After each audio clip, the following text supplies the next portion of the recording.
Welcome to the Career Coffee Chat podcast.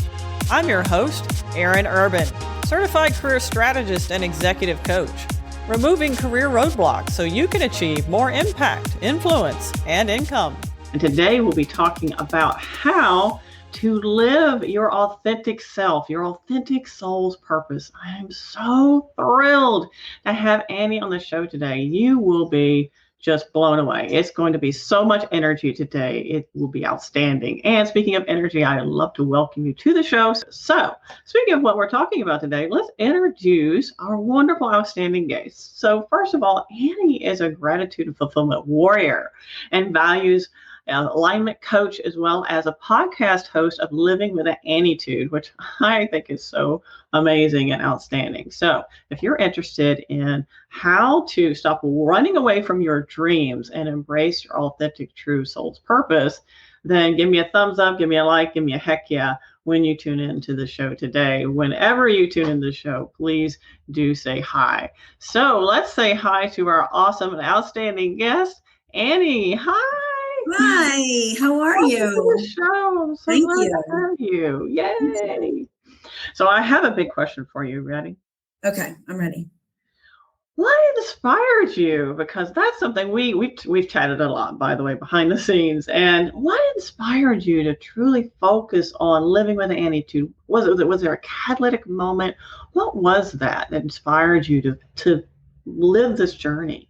So in 2018, I decided to be totally insane and go back to school at 40 and get my executive MBA. And in doing that, I quit my corporate job and I started a little consulting firm, Leib LLC, and was doing some pharmaceutical consulting, going to school full time. And it was just a transformative period of time where I learned, all the classes and I did all of that, but really about teamwork, leadership, entrepreneurship. And I realized that maybe not in that day, but especially gradually, I realized that I was not living as my total true self. I still had a mask on, no pun intended with the pandemic, but I still had that mask. And it was from a lot of childhood trauma and a lot of things that I had been through and struggles that I'd been through, mental health struggles and things like that. And I was wondering, what do I need to do to really step into myself and be authentically me? I was always authentic from my heart, but I wasn't, because I'm not fake, but I wasn't soul-centered, right? Mm-hmm. So toward the end of the 20-month program, I said to somebody, I was kidding, I said, you have a bad attitude today. And he said, you need to make that a hashtag. And I was like, And then I talked to Mike Paterano, who's a business partner and really close friend of mine. And he said, let's create Living with Attitude. That's like a thing. Living with attitude is stepping into your full, most authentic self, which is now, Aaron, evolved to current day, which it's becoming being your total soul-centered self. So it's evolved over the past couple of years. But that's how I sort of made that decision. And that's the time that it really began to hit me that I was taking that step or that leap into full authenticity. And how does that make you feel? And by the way, I want to welcome Brian, and I am going to mispronounce your name because it starts with GRZ, and I'm not good with that. I inherited that from my grandfather. I'm terrible with names. But it's really great to see you, Erica and Brian. He said he went to school for a PMBA at 46, so he feels you. Nice. Yeah. So, how did that feel when you were evolving into that soul-centered self? Because, we were talking earlier behind the scenes, for those of you tuning in, we were talking about how I'm kind of shedding this self-imposed corporate veneer, right? And this cultural expectation of what a executive coach needs to act and look like, which is totally not me. Okay. I'm not going to suit up in tie and suck anybody's butt. I'm sorry, I'm not doing it. I'm a coach consultant, and I will tell you real from the heart and authentic from my soul center. And it's scary, right? So peeling off these layers, even if they're self-imposed or expectations other people have for us, it's kind of scary.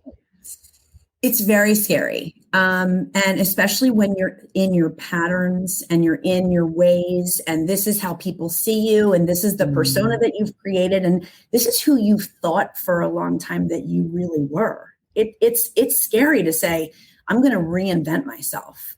But it's also on the other side of fear. It's the most unbelievably exciting and invigorating and enlightening time to lean into that fear and say, you know what?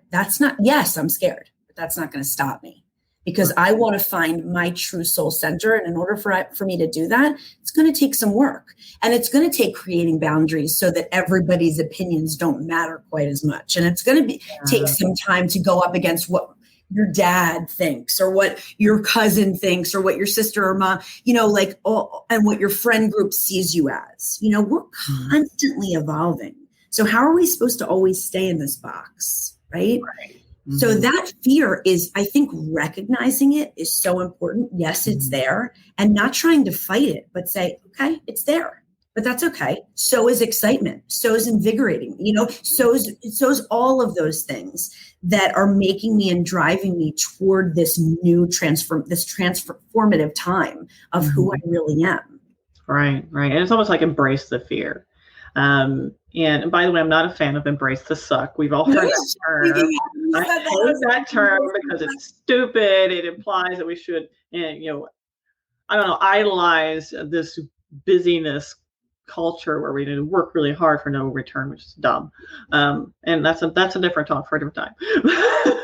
I mean, that is part of what we can get to too, which is, that culture and that self-imposed, if I'm not productive all the time, if I'm not moving and grooving and growing and doing value, then I'm nothing. Right. I'm not exhausted and totally miserable, then I don't meet society's expectation of performance.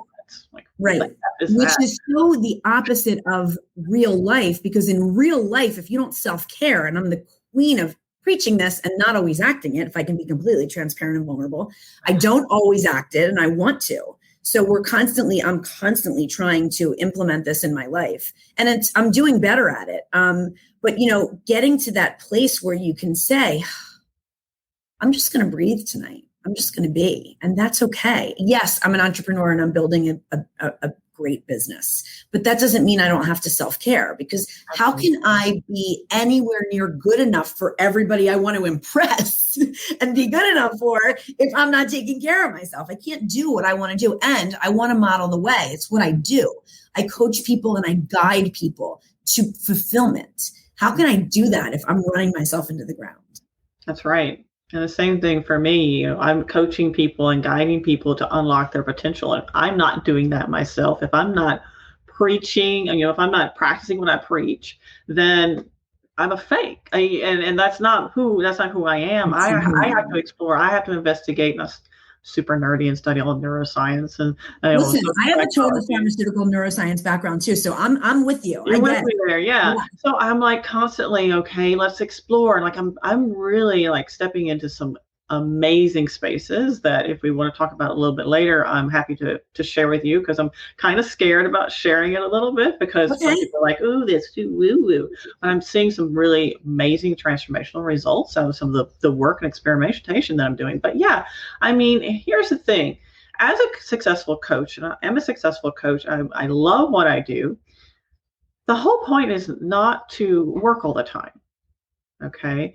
And I realized this early in corporate structure, even when I was wearing the corporate mask, and all that. I realized that the whole point is not to work all the time. The whole point is to be effective and efficient at what you do, deliver, what's true to you and who you are. And the point is not to work all the time. That's what I'm trying to get at here. So that is not. The object, a lot of different places with that, but it's just the object is to practice what you preach. Mm-hmm. Is our object here to preach all of this and teach all of this and then not do it? Our whole thing needs to be put your quality in, not quantity. Put that quality time in, invest in yourself. So, and model the way. That's what really, really true leadership is modeling the way, being the example. And that's the kind of parent I try to be. So why don't I do that in business as well? That's right. You hit the nail on the head. In order for us, it's funny because one of my taglines is more influence, more impact, more income. Well, in order for you to get more influence and impact, you have to influence and impact yourself first. Yes, you do. And I love how you have more income last there, because many people put the emphasis on money first. And I'm not saying it's not important. I'm saying it comes when you do the work and you do the other stuff. Right. So it's not the be all end all, the beginning, the foundation. The foundation is what you said. It's describing your authenticity and who you really are and what you're bringing to the table, and the rest follows. I'm a true advocate, proponent, an example of that with my business that's just really growing like a weed right now. Thank you, God, but that it's not about anything but doing the work. I mean, and then all of a sudden stuff starts to just come if you're doing the right work. And that's both professionally and personally. When you put the work in and I work really hard, I do. But like, I have learned to set boundaries. I have learned, and what I teach my clients is, creating space, doing time blocks, putting in time blocks of what, just breathing. As woo-woo as that might sound, for someone that's actually not woo-woo at all. Actually, it's scientifically proven. And I've been talking a little bit about this lately, that less is more. Because here's the thing, back to that, embrace the suck, true grit, blah, blah, bullshit. I mean, it's a falsehood. It's a falsehood, because what it does, it actually degrades performance. So if you are a person who is a high performer, and I know that's my, yeah, that's my MO. I tend to be that, big, I'm a driver, right? I drive myself so hard. But if you truly want to accomplish a lot, and, in the day with your, to-do list here, like I have beside my computer, like all of them scratched off, girl, that's too long. Okay, let's just talk. That's too long. You can only accomplish 3 things. I always have a to-do list. It's crazy. Maybe 4. But, if you want to scratch it off, you want to feel accomplished at the end of the day, you want to be a peak performer, you want to be considered for leadership, you want career advancement, all these things. Working yourself to the bone is not the answer. Actually, working less is the answer. Now, let me explain. And I'd love to hear your perspective, because you mentioned making space, right? How important that is. And what I'm an advocate for is what I call brain breaks. And I discovered these when I was recovering from a concussion, my 4th concussion. Yeah, did I mention that? What were you doing to get these concussions? Were you an athlete? Yes, I'm a retired competitive cyclist. And the last concussion was at 25 miles an hour head first in the pavement. Yeah. Okay. Yeah. I didn't go out very much, but I did know I was in trouble. The good news is I recovered so my cognitive function prior to that concussion versus after my full recovery, which took 18 months. And by the way, I was running my business at the same time. Yeah, that was fine. I get it. Not the concussion part, but I get just too much at once. Yeah. So it required me to shift gears. It made me shift gears. I had to do things different, because I knew I just couldn't keep pushing my brain. It had to heal. And it did heal. And it actually healed more. My cognitive function is actually way better than prior to that accident. So you brought up an interesting point. This just stood out to me with what you said. Why are we not constantly working toward healing? Instead of just working toward healing a concussion, why don't we look at our life as a framework and always working toward a healed or healing self to get to fulfillment? So if we take care of ourselves like we need to heal, which everybody does, we all have our stuff, right? If we do that, what did you just say? Your cognitive function went up. Oh yeah. You're in better shape than before your accident and concussion, right? So what does it go to show you? The care and concern you're taking with yourself made you better. That's right. Because I actually made space for me. I allowed myself to sleep, which is how the brain heals.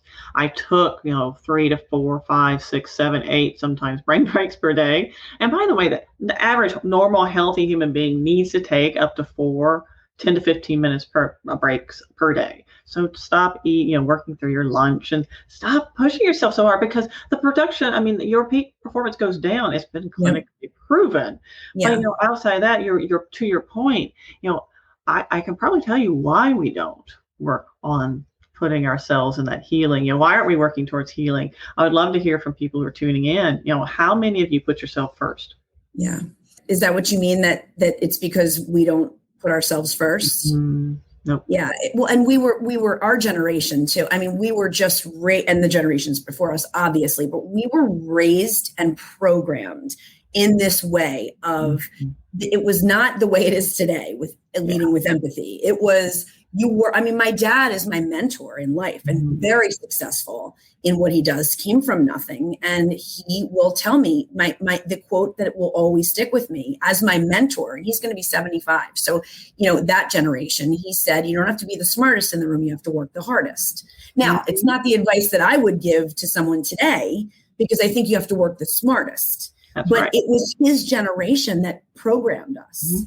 And you just have to put your head down and you do it. And then that came with us into this part of our life. And there's still me and you trying to prove ourselves sometimes. Yes, I can do it. And I will. That empowered. But what we forget is putting ourselves first empowers us.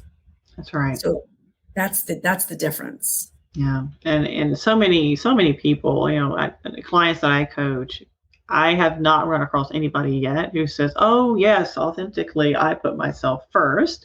And because inevitably, even if someone says that, and I'll start, okay, well, then how about this and how about that? And when you do this and when like competitive athletes, for example, because I was a mentor coach to competitive athletes are notorious for putting the competition first and not resting enough. And then if they're not cognizant of that, when it comes to that moment that matters, they can't show up. It's exactly what we were saying about continuing to heal, even if you're not healing from a concussion. We should always be, and this is gold right here, what we just discovered together, like being in this constant motion of healing is a real way to frame things, versus this constant achievement, getting there, being there, eventually going. It's actually being. Yes. And that whole perspective changes your whole way of doing things. Yeah. And married with that is something I'm working on right now too, quite a bit. And it's what I call conscious language coaching, and being cognizant of the narrative we have in here and the narrative we articulate, and when we talk about, when you said, getting there eventually, I'm like, well, how about accepting that you are there? Because when you focus on these things, you put yourself first, you're focused on a healing mindset, and you're giving yourself space and grace. You mentioned the income that lasts in my tagline. The reason it's lasts is because if you focus on all these things first, it comes naturally. You don't have to scrape and scrabble. That's the beauty of it. It comes naturally. So it flows much easier, just like writing my book, Elevate Your Career. People ask me, well, how did you do that? So hard, blah, blah, blah. Well, I had a lot of false starts because I wasn't writing the right book. But once you focus on that authentic message, man, writing the book was the easiest thing in the whole world. Well, you just gave your exact, I'm going to call you out now. You just gave your exact map for doing your video creation. It's that maybe you weren't making the right videos, and that's why you feel uncomfortable. So doing the videos for you, and a lot of people feel that way. Most people feel that way about getting in front of the camera. But leaning into who you really are, it's going to flow very differently than if you're trying to make it something that you're not. Right. Right. The same as reading the book. You weren't a writer when you started. You know what I mean? Like, and once you leaned into who you really are, you just said it, writing the book was easy. Yeah, that was the easiest part. Publishing it was different, but writing it was great. But I will tell you that you flowed. You flowed once you leaned into your authentic self and your true self. For everybody tuning in, that's the magic of it. When you are okay with embracing your authentic self and And that's what I call your zone of genius. So really finding, where your strengths are, where you show up, where you shine the brightest, and being okay with that, being okay with embracing it, and allowing yourself to have space and grace, that time where you could heal and focus on being authentic whole person versus halfway broken and dragging yourself around by your bootstraps. When you can do that, you flow, you shine so much brighter, in things like the interview, right? That's one reason why when I'm working with clients, when they're thinking about career advancement or making a shift, we have to focus on where you show up the brightest, because otherwise it's just an exercise in fulfillity. I mean, it's just like, I'm not excited about this. How can you possibly show up? It just doesn't work. So I would love to hear from anybody tuning in. What are your questions so far? So we've thrown a lot at you.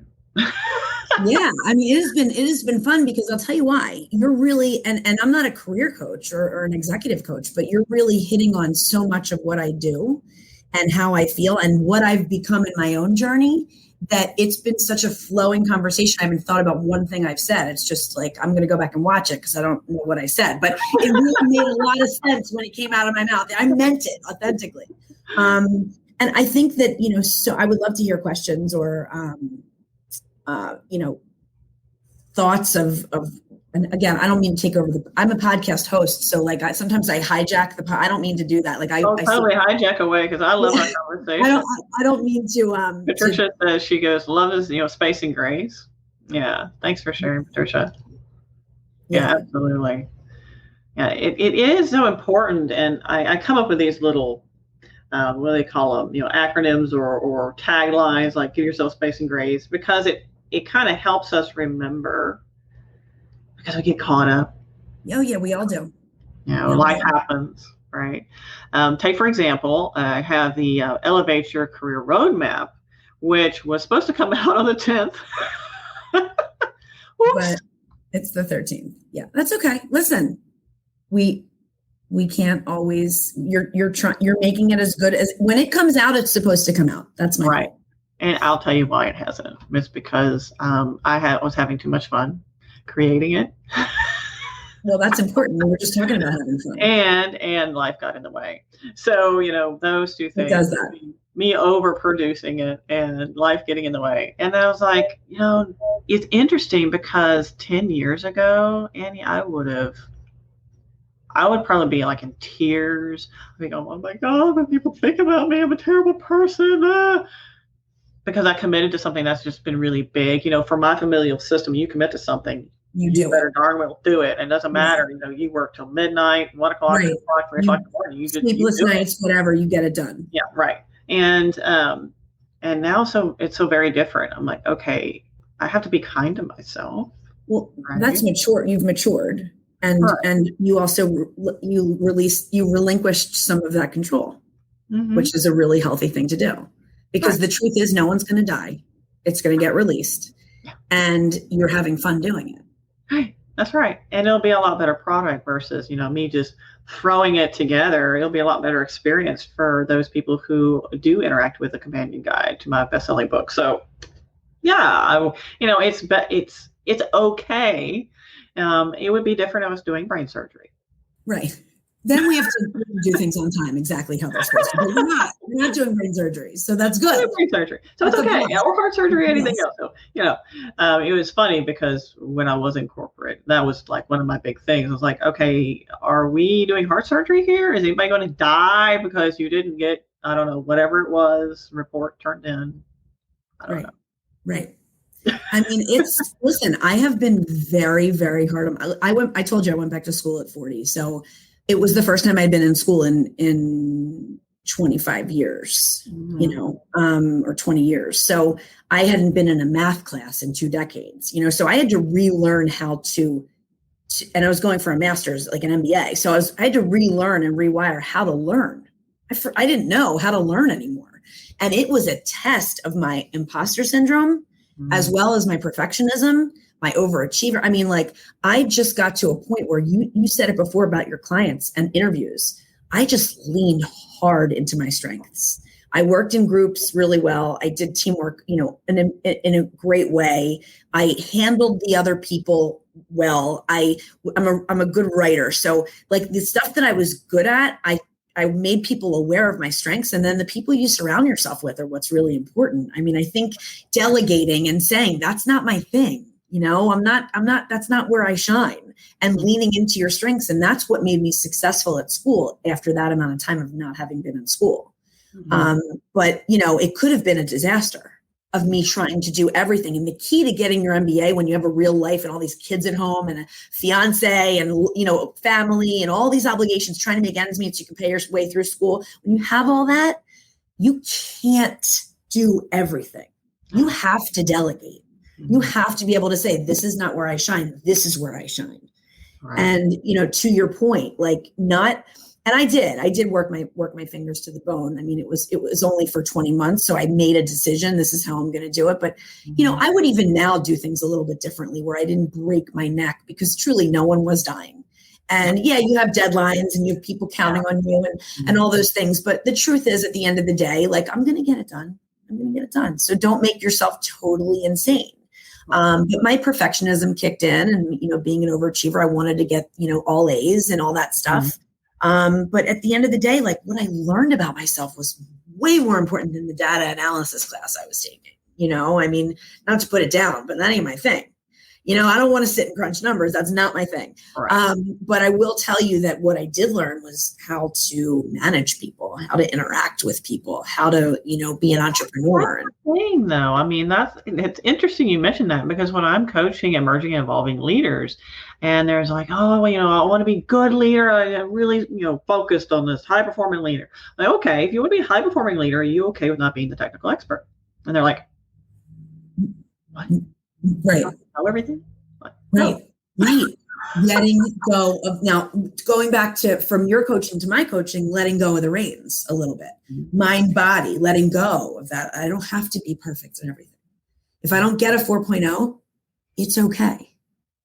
It doesn't mean that I'm any less than. You're still a good person. I'm still worthy and valuable. And I knew by the end of those 20 months what I was bringing to the table, and it was enough.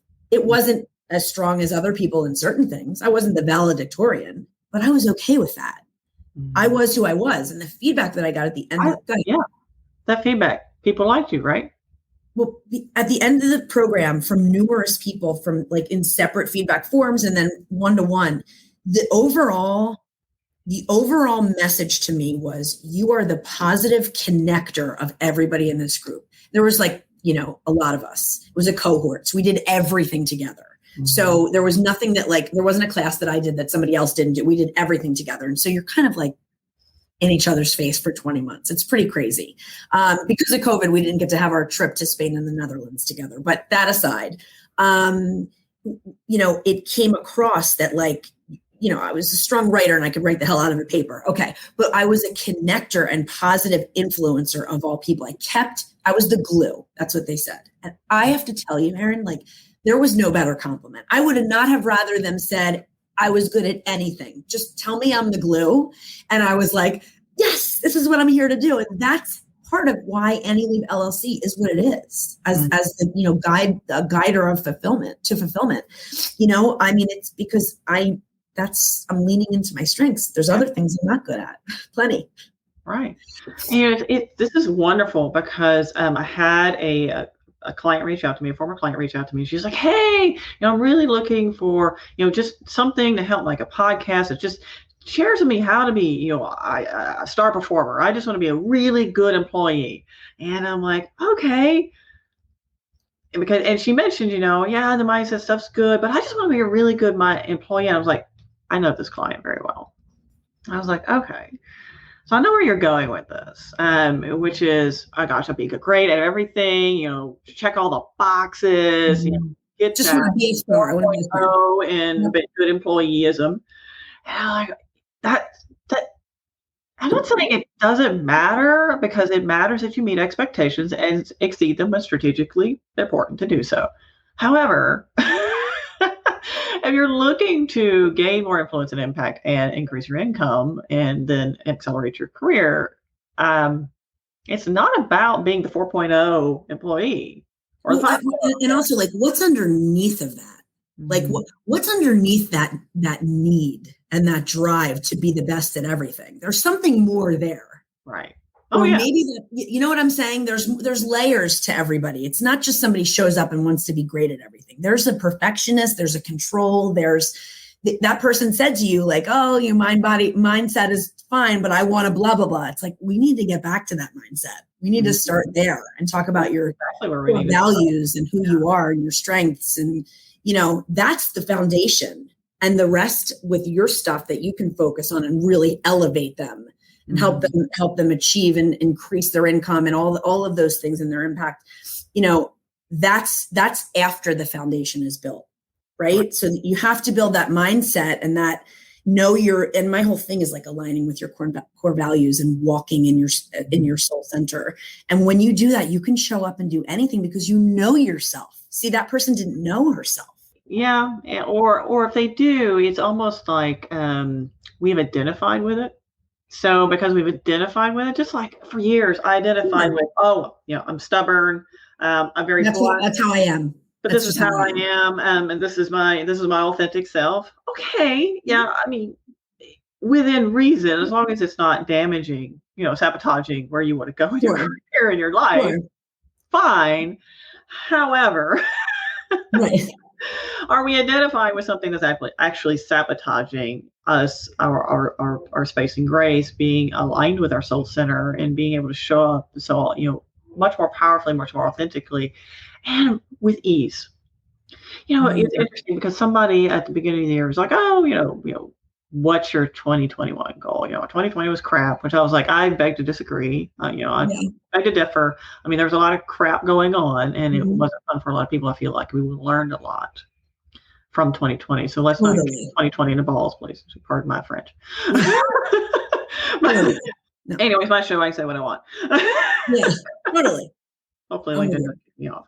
But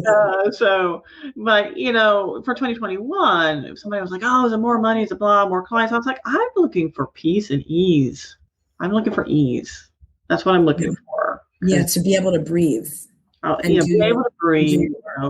I feel like some of us, and let me know, for those of you tuning in, let me know how this resonates with you. I feel like sometimes we get so caught up, whether you're an entrepreneur, whether you're in corporate, whether you're whatever you're doing, we get so caught up in sowing the seeds. We're always constantly tilling that garden, we're planting the crap out of it, and we don't wait around. We're not patient. We don't then nurture it and reap the rewards of what we've done. There's something that you said that's really sticking out to me. It's that it doesn't feel like that person that you're describing is very present. It feels like that person is really stuck in the future, or maybe bringing stuff up from the past, but that person isn't really present, really truly centered and present. And that's such a big part of being successful in the future, is being present and centered and in your now. Doesn't mean that you're forgetting about the future. We all have to have that in mind. And it doesn't mean you're leaving your past. You're defined, like you said earlier, by your past. You're not. But when we go and don't enjoy and take inventory of right now, we miss right now. That's right. And that's where our future is defined from, is what we do right now. Yep. So it's a fine line, and you sort of have to navigate through that. And that's what I think you and I together really help people do, is navigate through that. That's absolutely right. So speaking of, Annie, how can people reach out to you? I mean, LinkedIn is one way. Yeah. LinkedIn, Annie Leib. Also, my website is annieleib.com. They can contact me there. My calendar's there. You can grab a time to chat. I love to talk about what I'm doing and what I'm developing in this business and how it's growing. And I'm launching a new program and a free training soon, which I will tell you about it at a later date. But just all this great stuff is in development, and I'm having so much fun, and I'm so fulfilled. And what I'm trying to do is help clients. This is what I help clients do: become fulfilled. So go on this journey with me. That's what's so great about it. It's that I've worked everything I teach and preach, I've done and I do. So it's not like, and you too, where you've had all this experience, and that's what makes you so good at what you do. It's not where I'm trying to say, do this, do that. And I don't really know. I never went through. I mean, there's not a lot I haven't been through. So I get it. And getting to fulfillment is hard, but it's worth it. Absolutely worth it. So many of us, we fall victim to the open door syndrome, right? In our careers, we just go from one open door to the next open door. We don't really think about it or pause. And then suddenly we wake up one day and we're like, what the heck? Where am I? Well, the same thing with our life. We're floating down the river in our canoe. And even if we have a paddle, we're not using it. And it's like, what the heck? So I that's what I do with my biggest area that I coach in, honestly, is to help people find their true north, find their zone of genius, and then act on that and leverage it to elevate their careers. I mean, that's the big thing. I think Gail made a good comment. I haven't totally read it because I was paying attention. Yeah, so she says, I'm a perfectionist and I own it. I know Gail. She's very vocal. I love Gail. I love seeing you on the show. She says, last night I couldn't sleep because of an interview today. Guess what? I was not perfect. And so I know I need to be positive, but I'm missing the right now. And yes, so that's 100% right. It's interesting because I was coaching a client yesterday and she's got this massive all day long interview today.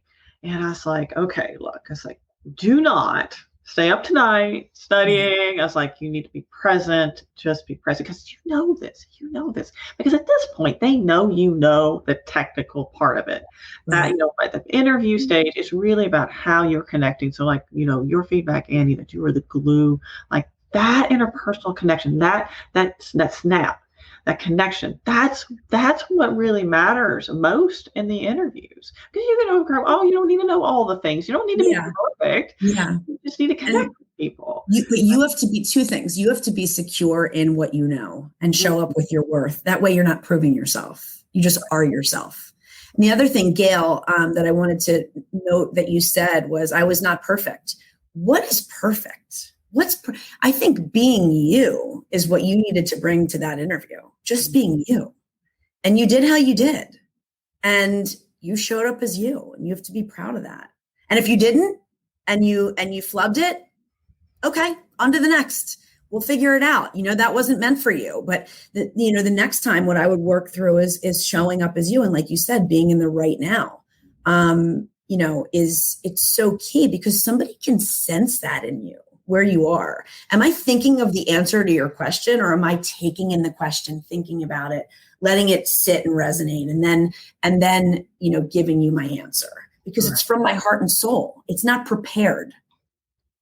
And I wouldn't want a job where I had to be so prepared for every answer. That's not the job I want. The worst thing you can do is memorize things. Yeah, I mean, it sounds terrible, but people, they feel more comfortable when they have an answer, and I just think that authenticity is really missing when you do that. But I wish you luck, Gail. Absolutely. Let's all root for Gail. Woo-hoo. Go Gail. So is there anything else you want to share, Annie? So yeah, I mean, I think that just to sum it up is that, going on this journey together, whether it's personally or executive professionally, is a partnership. When you're thinking about getting a coach or hiring a coach or working with a coach, or when you're thinking about yourself and why you're stuck, what are you stuck in? Where are you trying to go? And where are you right now? Think about partnering with a person that has been through everything and all things and feelings and thoughts and emotions and gone on the journey themselves, because that is going to be the best fit for you. Somebody where your stuff resonates with them. So when you're thinking about this, don't look at it as this high climb of a mountain kind of journey. It's exciting. We talked about this earlier. I don't even know at this point if we said it live or if we said it backstage, but there's fear and then there's excitement on the other side of it. So reframe. Somebody said to me today, I had a meeting with my mentor earlier, and she said to me, the way you're looking at it, it already sets you up for failure. Reframe that thought. So reframe all these fears that we have into, that's also excitement. That's also can't wait. That's also new adventure. That's tapping into you as a person, right? So reframe that anxiety that you have and that fear and those nerves and lean into it. That's what I try to do, is funnel all this excitement and passion I have. And if you wouldn't know that I have nerves because I funnel it in, it's like, this is it. I bring the energy, because all of those nerves, I just push them. I face them. And it's like, they're there, but so what? That's okay, because I'm showing up as me. So if you want to go on a true soul journey, let's talk.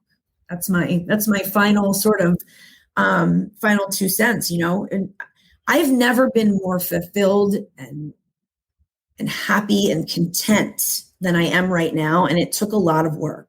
The road was not like that. It was like this.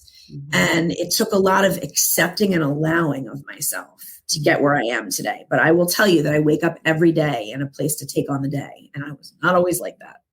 So it just goes to show you like what doing the work does. It really does. Like you said, money comes last. It just comes. So does fulfillment. When you do the right steps, fulfillment just comes. You can stop searching for it. That's absolutely right. Yeah. When you show up, in your heart center, you show up in what I call your zone of genius, then it all flows. You don't have to scrape and scrabble. You don't have to hard work, work hard, play hard. That's another crap thing. You're like, what are you doing? So I'm all about, work less, get more. That's the whole point. And people don't understand that. You work less, get more. That's the point. Not work more for what? Are you even headed in the right direction? So reach out to us, find that soul journey.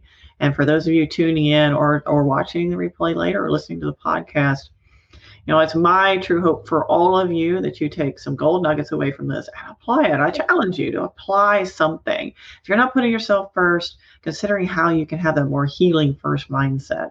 And if you feel a little afraid, or if you're not, showing up authentically, what can you do to take those first steps? And can you lean into that fear and turn it into excitement? Because it's true. When you feel that feeling of that nervous energy, it's also very, very similar in our brain to excitement. So you can change it just by reframing it. Yep. So I encourage you to reach out or ask questions. So we're here for you. And Annie, it's been a deep pleasure having you on. I appreciate it. You're wonderful. I loved it. I love it. And we have such great fun. It's such good energy with you today. So for all of you tuning in, until next time, keep elevating, my friends. Thank you for tuning in on the Career Coffee Chat podcast. It's been a pleasure. Feel free to reach out to me. My email is coacheurban@gmail.com or tweet at coacheurban, Instagram coach.eurban, or reach out to my Facebook group, Elevate Your Career. So I'd love to learn more about you, hear your insights, and what questions you have. You can find out more about me at coacheurban.com. And don't forget, please do reach out on LinkedIn. You can find me at Erin Urban. Until next time, cheers. Here's to caffeinating your career.